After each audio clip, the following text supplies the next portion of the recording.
사도 바울은 우상의 재물을 먹을 것이냐 아니면 먹지 말아야 할 것이냐 이 문제를 고린도전서 8장, 9장, 10장을 통해서 말씀을 하고 있습니다.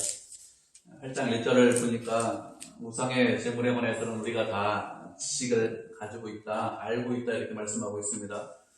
그런데 지식은 우리를 교만하게 하지만 사랑은 덕을 세운다 이렇게 말씀을 하고 있죠. 우상의 재물에 관한 지식이 있다는 것은 우상은 아무것도 아니고 헛것이다. 그리고 그런 우상이 헛것이기 때문에 재물을 먹을 수 있는 그런 권리가 있다. 그리고 그런 지식을 가지고 있다는 것, 이런 것들을 알고 있는데 믿음이 강한 사람들이 그런 지식이 있기 때문에, 그런 권리가 있기 때문에 우상의 재물을 마음대로 먹었는데 바울은 그런 지식을 가지고 있다는 것이 우리를 교만하게 만든다고 했습니다. 그리고 이에 반해서 사랑하는 것은 덕을 세운다 이렇게 말씀하고 있습니다. 사랑은 덕을 세운다는 것은 믿음이 약한 형제들을 생각을 하라는 것입니다.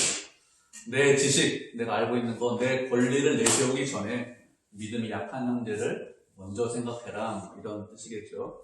그래서 바울은 이 문제를 사랑의 관점으로, 교회의 덕을 세우는 관점으로 바라보면서 무엇이라고 했는가 하면 자신이 고기 먹는 것 때문에 형제들이 실족한다면, 형제들이 넘어진다면 평생 또한 나는 고기를 먹지 않겠습니다 이렇게 고백을 했습니다.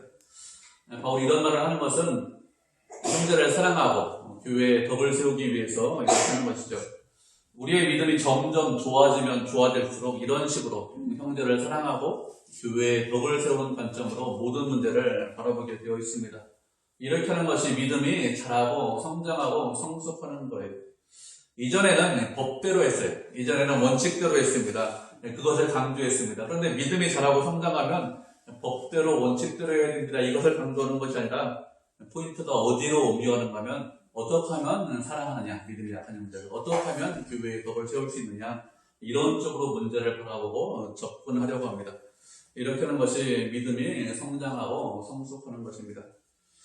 그래서 지식은 교만하게 하지만 사랑은 덕을 세운다 이렇게 이야기를 하는 것이죠.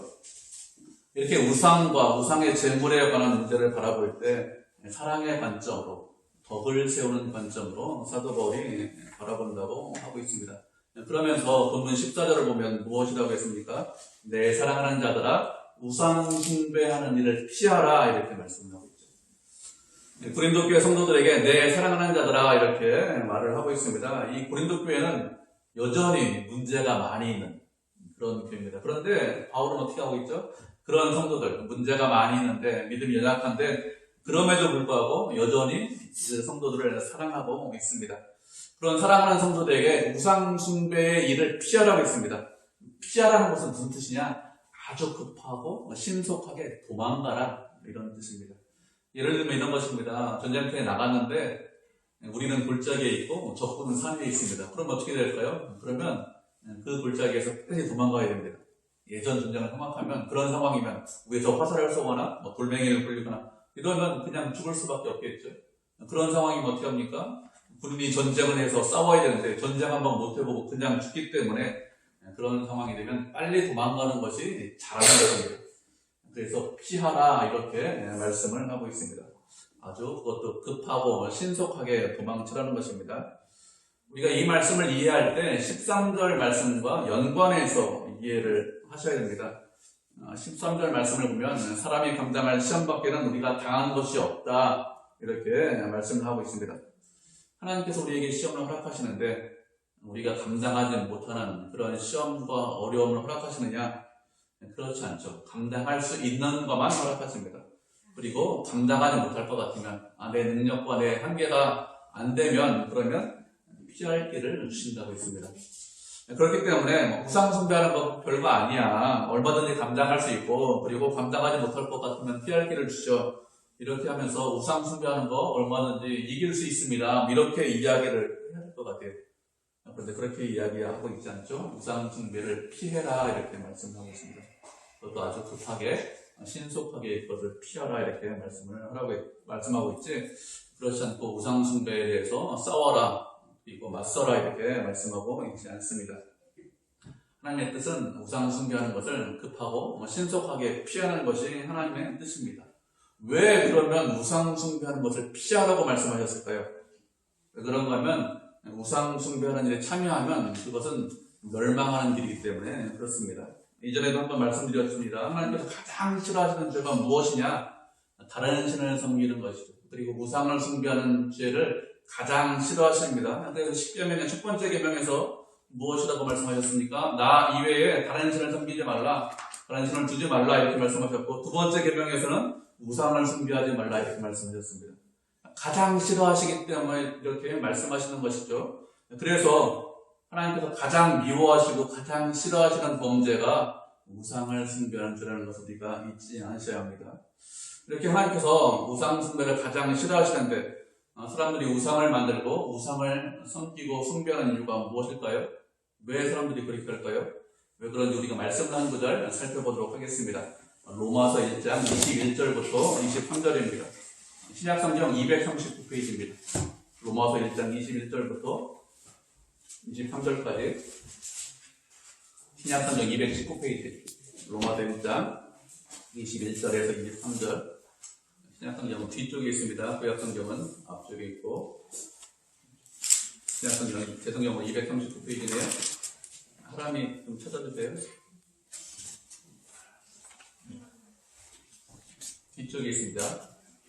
일단 빨갛게 딱 239페이지 신약성경 239페이지 로마서 1장 21절부터 그렇죠. 1장 21절부터 23절까지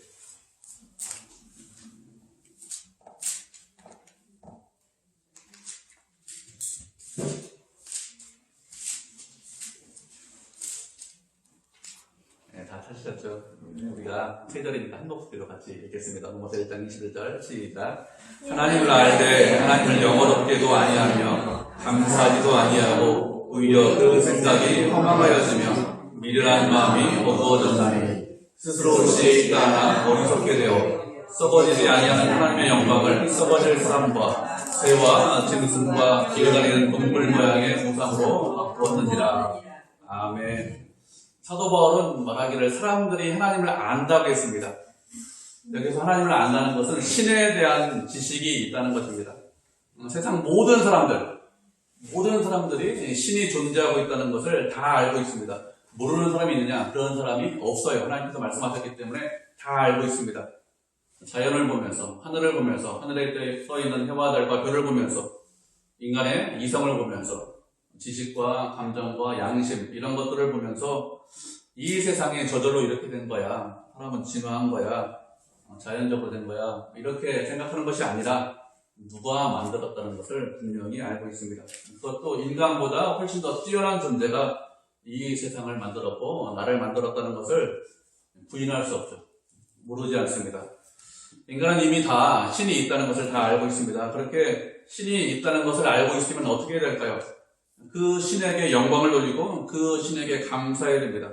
우리를 이 땅에 존재하게 하셨기 때문에, 우리에게 생명을 주셨기 때문에, 우리가 짐승처럼 저기 있는 개돼지처럼 살지 않고 인격을 가진 존재로 사람처럼 살아가게 하셨기 때문에 그렇게 살 수 있는 좋은 환경을 주시고 또 좋은 이성과 감정과 양심을 주셨기 때문에 늘 감사하고 찬송을 해야 되는데 사람들이 어떻게 했죠? 사람들은 그 신에게 영광을 돌리거나 감사하지 않습니다. 오히려 어떻게 하는가 하면 그 생각이 허망해지고 그리고 그 미련한 마음이 어두워졌다고 했습니다. 생각이 허망해졌다는 것은 생각하고 계획하는 모든 것이 헛되고 거짓되다는 거예요. 신에 대해서 생각할 때 잘못된 생각을 하고 거짓된 생각을 한다는 것입니다. 그리고 미련하고 어리석은 마음이 어두워졌다고 했습니다. 어두워졌다는 것은 바르게 이해하지 못한다는 것입니다. 바르게 이해해야 진리가 무엇인지 깨달은 인간이 해야 할 일과 하지 말아야 할 일을 깨달을 수 있는데 우리가 타락하고 부패하고 마음이 어두워져서 모든 것을 이해하는 것이 아니라 바르게 이해하지 못하고 잘못된 이해를 한다는 것입니다. 그래서 스스로 어떻게 생각하죠? 스스로 지혜 있다고 생각합니다. 인간이 가장 지혜 있다고 생각해요. 인간보다 더 지혜 있는 것은 그런 존재는 없다고 생각합니다. 그런데 실제로는 어떻게 행동하느냐? 실제는 어리석고 마음이 어두워져서 바르게 행동하지 못하고 있습니다. 마음이 어두워져서 무엇이라고 하냐면 무엇이 진리고 무엇이 진리가 아닌지 알지 못하기 때문에 어리석게 행동을 하고 있죠. 그렇게 어리석게 행동하는 대표적인 것이 무엇이냐? 우상을 만드는 것입니다. 23절을 보면 어리석은 인간이 무엇을 하고 있습니까? 썩어지지 아니하는 하나님의 영광을 썩어질 사람과 새와 짐승과 기어다니는 동물 모양으로 바꾸었다 이렇게 말씀하고 있습니다. 하나님의 영광을 다 동물 모양으로 바꾸었습니다. 우상에게 절하고 있습니다. 그것이 인간이죠. 스스로 지혜 있다고 해요. 가장 지혜롭다고 하는데 더 지혜로운 존재가 없다고 하는데 실제 행동은 어떻게 합니까? 하나님의 영광을 동물의 모양으로 바꿔놓고 그 동물에게 절을 하고 있습니다. 그것이 인간이에요. 예전에 직장에 다닐 때 회사에서 기공식을 하는데 돼지머리에 놓고 절하더라고요. 뉴스에서 보니까 예전에 뉴스에 보니까 로켓을 쏘겠다 하늘로 달로 로켓을 쏘겠다 이렇게 하는데 우리나라 사람들이 돼지머리 놓고 절해요. 그때도. 여러분 돼지머리 놓고 절하는 거 많이 보셨죠? 방송에서 많이 보셨을 것입니다. 가장 지혜롭다고 스스로 생각을 하죠. 가장 훌륭하다고 생각하는데 돼지머리를 놓고 절하는 거나 아니면 다른 거 만들어 놓고 절하는 이유가 무엇일까요? 왜 그렇게 합니까? 이것은 인간이 어떻게 하지 못하는 것들이 있고 그런 것들을 해결하지 못하기 때문에 초자연적인 힘과 능력을 필요로 해서 이렇게 하는 것입니다. 만약에 인간이 모든 문제를 다 해결할 수 있으면 굳이 돼지머리 놓고 절할 이유가 있을까요? 인간이 알지 못하고 해결하지 못하는 그런 문제가 있는데 해결할 수 있는 능력은 없다는 것이죠. 그래서 나보다 더 큰 힘이 있고 능력이 있는 그런 존재가 문제를 해결해야 된다. 이것을 알기 때문에 더 큰 존재를 위해서 돼지머리를 놓고 절을 하거나 아니면 어떤 형상을 만들어 놓고 절을 하는 것입니다. 인간보다 더 큰 존재가 있다고 이미 생각을 하고 있는 것이죠. 돼지머리가 그렇다 이렇게 생각을 하거나 하면 그 뒤에 돼지머리 뒤에 더 큰 존재가 있다 이렇게 생각을 하는 것입니다. 그렇게 더 큰 존재가 있는데 사람들이 굳이 그러면 형상을 만들어 놓는 이유가 무엇일까요? 형상을 만들지 않아도 되지 않습니까? 그런데 그 형상 만들어 놓고 어떤 상을 만들어 놓고 아니면 돼지머리 만들어 놓고 그렇게 절하는 이유가 무엇일까요? 왜 그런가 하면 사람들이 두려워서 그렇게 하는 것입니다. 인간은 무엇인가 있다 이렇게 생각하는데 눈에 보이지 않아요. 그러면 그것에 대해서 두려워합니다. 그것도 나보다 더 힘이 세고 능력이 있는 그런 존재인데 눈에 보이지 않으면 그러면 사람들은 그것에 대해서 상당히 두려워합니다. 그래서 그 두려움을 좀 덜어야겠다, 무서운 거 좀 감해야겠다 해서 생각하는 것이 무엇이냐? 형상을 만들어 놓습니다. 형상을 만들면 눈에 보이죠. 그러면 눈에 보이지 않을 때보다는 눈에 보일 때가 두려움이 덜합니다. 여전히 좀 두려운 존재지만 그렇지만 눈에 보이면 좀 두려운 것이 좀 덜하죠. 그렇게 힘이 있는 어떤 존재나 그런 신이 있는데 그렇게 힘 있는 존재를 위해서 그리고 형상을 만들어 놓고 내가 좀 좋은 일을 해야겠다. 그 신이 좋아하는 일을 좀 해야겠다 이렇게 생각합니다. 그래서 좋아하는 일 무엇을 합니까? 음식을 차려놓고 맛있는 음식을 차려놓고 절을 하거나 아니면 어떤 예식을 진행을 합니다. 그러면 그 신이 그런 음식을 차려놓은 것을 보고 아니면 어떤 예식을 진행하는 것을 보고 그렇게 좋아할 것이다 이렇게 생각을 하죠. 인간은 이렇게 힘이 있는 존재가 좋아하는 일을 하려고 합니다. 그런데 거기서 끝나지 않아요. 그렇게 좋아하는 일을 했으면 내가 그 힘 있는 존재의 힘을 좀 이용해 봐야겠다 이렇게 생각합니다. 그 힘을 이용해서 내가 해결하고 싶은데 해결하지 못하는 그리고 해결할 수 없는 그런 문제들을 해결을 좀 해야겠다 이렇게 생각을 하죠. 사람들이 우상을 만들어 놓고 그 앞에 절하는 이유가 무엇이냐? 결국에는 우상에 있는 뒤에 있는 힘과 능력을 이용해서 내가 원하는 것을 이루겠다 이런 것이 목적입니다. 다시 말하면 인간이 원하는 것이 무엇일까요? 인간이 원하는 것은 도깨비 방망이나 아니면 요술램프의 지니 정도를 원하는 것입니다. 그래서 우상을 만들어 놓고 섬기는 것입니다. 무슨 뜻이죠? 결국에는 자기 자신을 위해서 우상을 만드는 것입니다. 형식은 이런저런 형식을 취합니다. 이런저런 핑계를 대고 있습니다. 그렇지만 누구를 위해서 우상을 만드느냐? 나를 위해서. 내가 해결하지 못하는데 좀 힘 좀 빌려서 그래서 그 좀 해결하자 이런 뜻으로 우상을 만들고 그리고 그 우상을 섬긴다고 절하고 있습니다. 그렇지만 우리는 어떤 사람들이죠? 우리는 그런 사람들이 아닙니다. 우리는 우상을 섬기는 사람들이 아니라 누구를 섬기죠? 하나님을 섬기는 사람들입니다. 하나님께서 우리에게 말씀하시기를 당신만 예배하고 당신만 섬겨라 이렇게 말씀하셨습니다. 그런데 하나님께서 당신만 섬기고 당신만 예배하라고 말씀하셨을 때 어떤 형상을 만들어 놓고 당신만 섬기고 예배해라 이렇게 말씀하신 적이 없습니다. 모세가 산 위에 올라가서 있는 동안에 이스라엘 백성들이 산 안에서 어떻게 하죠? 금송아지를 만들어 놓고 무엇이라고 했습니까? 이 금송아지가 너희를 이끌어낸 여호와 하나님이다 이렇게 이야기를 했습니다.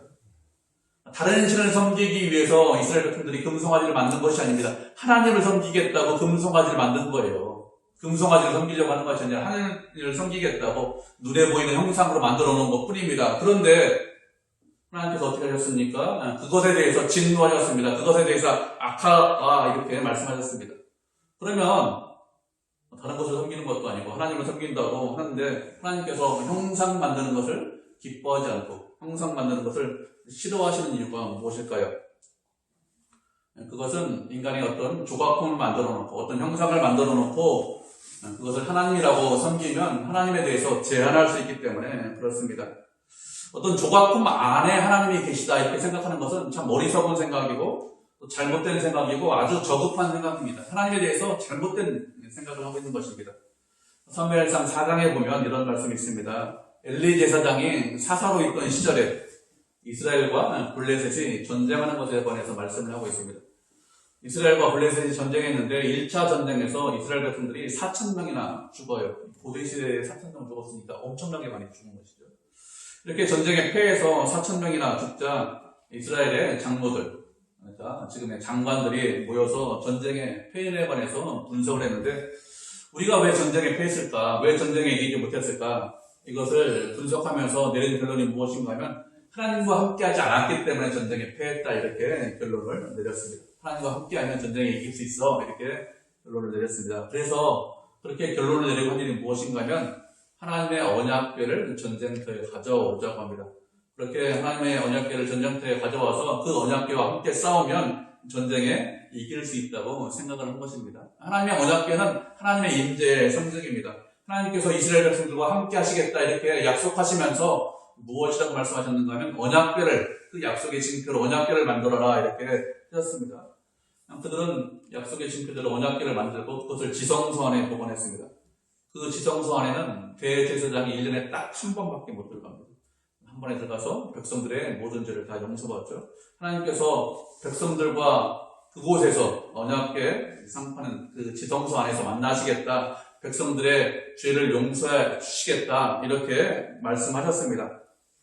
그렇게 말씀하셨기 때문에 그 언약궤에 가져오면 하나님께서 오시는 거잖아요. 그래서 그 언약궤와 함께하면 전쟁에 승리할 수 있다. 이렇게 된 거예요.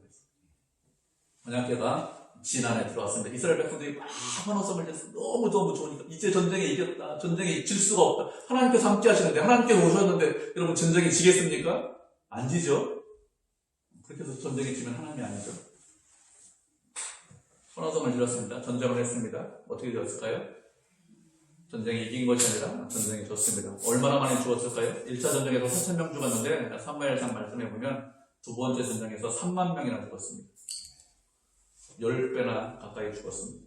왜 이렇게 되었습니까? 이스라엘 백성들은 생각하기를 하나님께서 언약궤 안에만 계신다 이렇게 생각했습니다.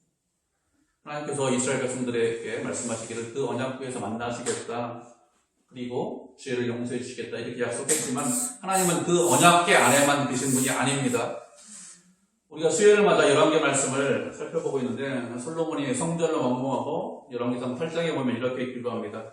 하나님께서 참으로 땅에만 거하실 수 있으니까 하늘들의 하늘들이라도 주님을 용납하지 못하겠거든 하물며 자기 신이 건축한 이 성전에 계시오리까 이렇게 기도를 했습니다. 하나님께서는 하늘들의 하늘들이라도 용납하지 못한다고 했습니다. 하늘들의 하늘들이라는 것은 온 우주를 말합니다.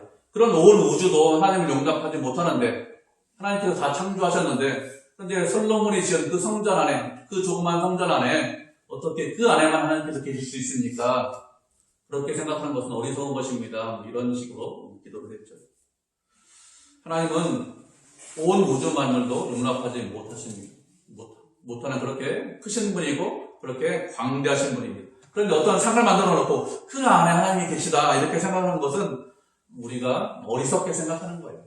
인간은 그렇게 어리석게 생각하는데 어떤 형상을 만들어 놓고 하나님을 제한하려고 하면 안 되겠죠. 하나님께서 이렇게 형상 안에 계신다고 생각하는 것은 아주 악하게 생각하는 것입니다.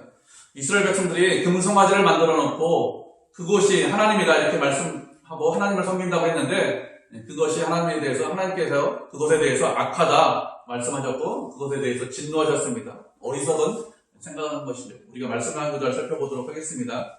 디모데전서 6장 15절, 16절 말씀 살펴보도록 하겠습니다. 신약성경 341페이지입니다. 디모데전서 6장 15절, 16절 한 절씩 두 절이니까 우리 합독하도록 하겠습니다. 신약성경 341페이지 디모데전서 6장 15절, 16절입니다. 두 절이거든요. 디모데전서 6장 15절, 16절. 신약성경 대성경은 341페이지네요. 두 절이니까 우리 한 목소리로 천천히 읽어보도록 하겠습니다. 시작. 기약이 이르면 하나님이 그의 나타나심을 보이시니 하나님은 복되시고 유일하신 주권자이시며 만왕의 왕이시며 만주의 주시오 오직 그에게만 죽지 아니함이 있고 가까이 하지 못할 빛에 거하시고 어떤 사람도 보지 못하였고 또 볼 수 없는 이시 그에게 존귀와 영원한 권능을 돌릴지어다. 아멘. 아멘. 또 바울이 그 영적인 아들 디모데죠. 그 디모데에게 편지를 보내면서 하나님에 대해서 말씀하고 있습니다. 기약이 되면 하나님께서 그의 나타나심을 보이신다고 했습니다. 때가 되면 예수님께서 다시 오신다. 때가 되면 예수님께서 재림하신다. 이런 뜻입니다. 그렇게 예수님께서 이 땅에 다시 오시는데 그 예수님은 복되시고 유일하신 주권자이라고 했습니다. 그리고 만왕의 왕이시고 만주의 주시라고 했습니다. 유일하신 주권자라는 뜻이 무슨 뜻이냐? 최종적으로 결정하실 수 있다. 이런 뜻입니다. 하나님께서 결정하시면, 예수님께서 결정하시면 어느 누구도 그 하나님의 뜻을 거스를 수 없다는 것입니다. 세상 모든 것이 하나님의 뜻대로 이루어집니다. 하나님의 뜻대로 이루어지지 않는 것이 없어요. 만약에 하나님의 뜻대로 이루어지지 않으면 그분은 어떤 분일까요? 그분은 하나님이 아닙니다. 하나님께서 모든 것을 당신의 뜻대로 이루실 수 있습니다. 그리고 하나님은 만왕의 왕이시라고 했습니다. 모든 왕들 중에 왕이시고 만주의 주라고 했습니다. 모든 주인들 중에 주인이시다 이런 뜻입니다. 오직 하나님에게만 죽지 아니함이 있습니다. 하나님은 스스로 계신 분입니다. 그렇기 때문에 하나님은 죽음이란 것이 없어요. 그리고 가까이 하지 못할 빛에 거하십니다. 인간이 감히 하나님을 가까이 할 수 없죠. 어떤 사람도 하나님을 보지 못했고 볼 수 없습니다. 그렇기 때문에 우리가 할 일이 무엇이죠? 모든 존귀와 영광을 하나님께 돌려야 합니다. 하나님만 찬송받으실 유일하신 분입니다. 하나님은 인간이 감히 가까이 할 수 없는 분이죠. 우리가 감히 가까이 할 수 없는 분이 하나님이십니다. 우리와 같은 피조물이 아니시다니까요. 창조주이십니다. 스스로 존재하시는 분이고 초월적인 존재입니다. 유한한 존재가 아닙니다. 무한하신 분입니다.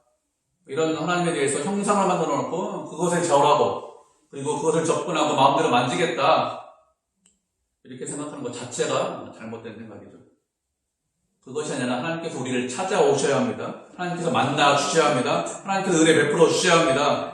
그래야 우리가 주님 앞에 설 수 있지. 그렇지 않고 내 마음대로 접근하고 가까이 할 수 있다. 이렇게 생각하는 것은 잘못된 생각입니다. 우리는 감히 섬길 수 없는 분을 섬기는 것이고 감히 가까이 할 수 없는 분을 가까이 하는 것이고 감히 아버지라고 부를 수 없는 분을 아버지라고 부르는 거예요. 우리는 늘 경외하는 마음을 가지셔야 됩니다. 늘 존경하는 마음을 가지고 주님을 사랑하고 섬기고 따라가셔야 합니다. 그래야 하나님을 바르게 섬기고 따라가는 거예요. 그렇지 않고 형상을 만들어 놓고 내가 하나님을 섬기겠습니다. 이런 건 하나님에 대해서 모독하는 것이에요. 그게 신성 모독입니다. 바울은 우상 숭배를 피하라고 했습니다. 우상을 섬기는 이유는 말씀을 드렸듯이 자신의 유익을 위해서 내 목적을 달성하기 위해서 우상을 섬기는 것이죠.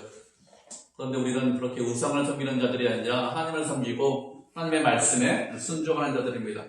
하나님께서 우리를 구원하셨습니다. 그런데 구원은 끝이 아니라 시작입니다.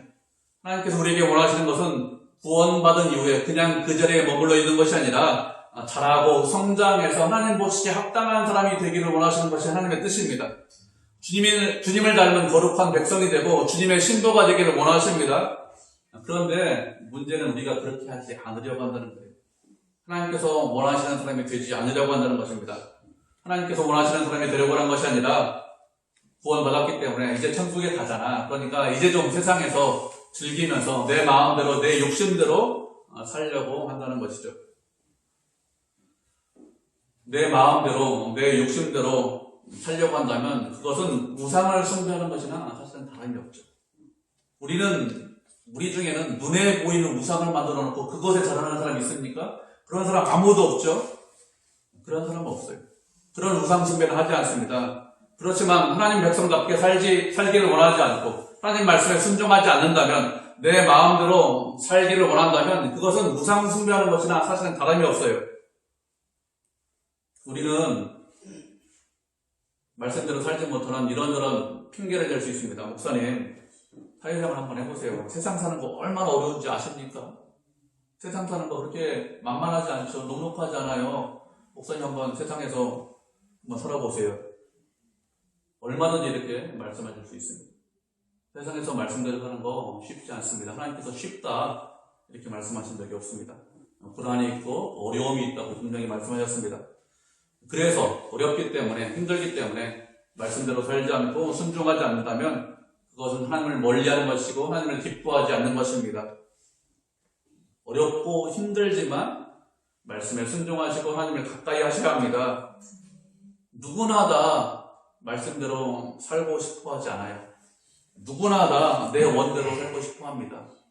저도 마찬가지고요. 왜요? 그게 우리의 본성이기 때문에 그렇습니다. 그게 훨씬 더 사는 것이 쉬워요. 그게 훨씬 더 편해요. 그래서 누구나 다 내 원대로 살고 싶어 합니다. 그리고 세상 사람들도 다 그렇게 살합니다. 문화도 다 그렇습니다. 그런데 세상에서 나만 그렇게 살면 어리석은 사람처럼 보이고, 나만 그렇게 살면 망하는 길로 가는 것처럼 보일 수 있습니다. 그렇지만 하나님께서 우리에게 원하시는 것은 무엇이죠? 그런 유혹과 시험을 피하기를 원하십니다.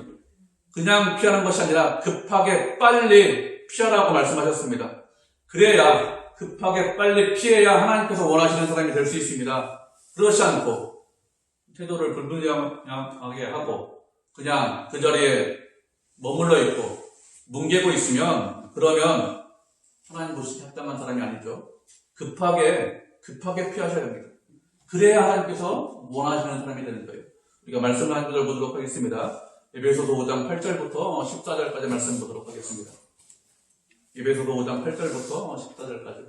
신약성경 314페이지입니다. 에베소서 5장 8절부터 14절까지 한 절씩 교독하고 합독하는데, 신약성경 314페이지, 성경책 위에 보면 페이지 수가 있어요.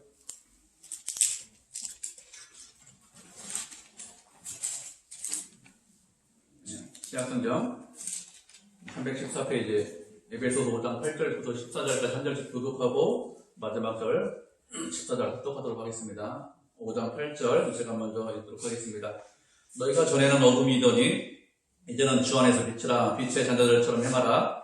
이제는 모든 착함과 의로움과 진실함에 이르라. 주를 기쁘시게 할 것이 무엇인지 시험하여 보라. 너희는 너희에게 주려하지 말고 우리를 책망하라. 그들이 은밀히 행하는 것들은 말하기도 부끄러운 것들이라. 그러나 천간을 모든 것은 빛으로 말미암아 드러나니 그러한 것마다 빛이나. 14절 같이 읽죠. 그러므로 일주일을 잠잠한 데어 깨어서 죽은 자들 가운데서 일어나라. 그리스도께서 너희에게 주시리라 하셨느니라. 아멘. 우리가 이전에는 어둠이었더니 이제는 주 안에서 빛이라고 했습니다. 우리가 빛이기 때문에 빛의 자녀들처럼 행하셔야 합니다. 빛의 자녀들은 주님 안에서 행하면서 빛의 열매를 맺습니다. 빛의 열매는 무엇이냐? 착함과 의로움과 진실함이라고 했습니다. 우리의 삶 가운데 착함과 의로움과 진실함의 열매를 맺으셔야 합니다. 어떻게 해야 착함과 의로움과 진실함의 열매를 맺을 수 있을까요? 그냥 열매를 맺지 못합니다. 어둠 가운데 있으면 이런 열매 맺지 못합니다. 빛 안에 있어야, 주님 안에 있어야 착함과 의로움과 진실함의 열매를 맺을 수 있습니다. 주님과 동행하고 주님과 함께 하야, 그래야 열매를 맺을 수 있지. 그렇지 않으면 열매 맺지 못합니다. 주를 기쁘시게 할 것이 무엇인지 시험해 보라고 했습니다. 그냥 계시지 말고 주를 기쁘시게 하는 일이 무엇인지 시험해 보시기 바랍니다. 주를 기쁘시게 하는 일을 하면 얼마나 큰 기쁨을 주고 얼마나 감사할 수 있는지, 우리 인생에 큰 보람이 되는지 그 일에 대해서 시험해 보시기 바랍니다. 빛의 열매를 맺어보시기 바랍니다. 그러면 그 사람은 더 이상 어둠의 길로 가지 못해요. 어둠의 길로 갈 수 없습니다. 더 이상 추하고 악한 길을 가지 않습니다. 빛 안에서 사는 것이, 주님 안에서 사는 것이 얼마나 큰 기쁨인지, 얼마나 큰 행복인지 알기 때문에 그렇습니다. 주님을 기쁘시게 할 일이 무엇인지 정말로 행하시고 시험해 보시기 바랍니다. 빛과 어둠은 공존할 수 없죠. 빛이 있는 곳에는 어둠이 물러가게 되어 있습니다. 그렇기 때문에 과거 예수님을 알지 못했을 때처럼 살지 않으셔야 합니다.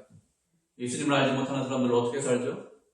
그들이 은밀하게 행하는 것은 말하기조차 부끄러운 것들이다, 이렇게 말씀하고 있습니다. 과거에는 우리 입에도 올리기조차 부끄러운 일들을 하면서 살았다는 것이죠. 그렇게 사는 것이 인생이다, 이렇게 생각했습니다. 내 욕심대로, 내 탐심대로 사는 것이 인생이다, 이렇게 생각했습니다.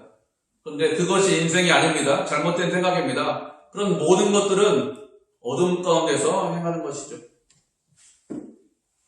이런저런 이야기를 하지만 결국엔 욕심대로 사는 거죠. 그것이 인생이라고 생각하는데 그렇지 않습니다. 그런 모든 것들은 빛으로 인해서 드러나게 되어 있습니다. 하나님 앞에 가면 이런 추하고 악한 것들이 다 드러나게 되어 있습니다. 빛의 자녀는 그런 길로 따라가지 않습니다. 악한 길을 가지 않습니다. 하나님을 따라가게 되어 있습니다. 잠잠한 자여, 죽은 자들 가운데서 일어나라고 했습니다. 더 이상 죽은 자들 가운데 계시면 안 됩니다. 죽은 자들은 영혼이 죽은 자들을 말합니다. 잠자는 자들이라고 했습니다. 우리는 잠자는 자들인데 이제 깨어나야 됩니다. 과거의 일을 버리고 어둠의 일을 버리고 이제부터는 나 자신을 위해서 사는 것이 아니라 주님을 위해서 살고 주님을 섬기면서 사셔야 합니다. 빛의 열매를 맺으셔야 합니다. 그렇게 할 때 참 기쁨이 있어요. 그렇게 할 때 참 인생의 의미를 알 수 있습니다. 그렇게 할 때 하나님께서 우리 인생 가운데 참 기쁨과 즐거움을 주십니다. 과거에는 내 욕심대로 이루어지면 참 기뻤어요. 우리가 예수 그리스도를 알지 못했을 때는. 그러나 지금은 그렇지 않습니다. 내 욕심대로 하는 것이, 내 욕심을 이루어지는 것이 기쁜 것이 아니라 하나님의 뜻대로 이루어지고 하나님의 영광을 위해서 하는 것이 기쁨이 됩니다. 그렇게 바뀌어요. 빛의 열매를 맺으면. 당연히 바뀌셔야 되고요. 우리는 더 이상 나를 위해서 사는 사람들이 아닙니다. 우리는 어떤 사람들이죠? 주님을 위해서 사는 사람들입니다. 우리가 주님을 위해서 사는 사람들이라는 것을 알고 우상에게 절하면서 나를 위해서 사는 것이 아니라 주님의 뜻에 순종하고 주님께 영광을 돌리는 그런 은혜의 성도, 믿음의 성도가 되시기를 주님의 이름으로 축복을 드립니다. 아멘.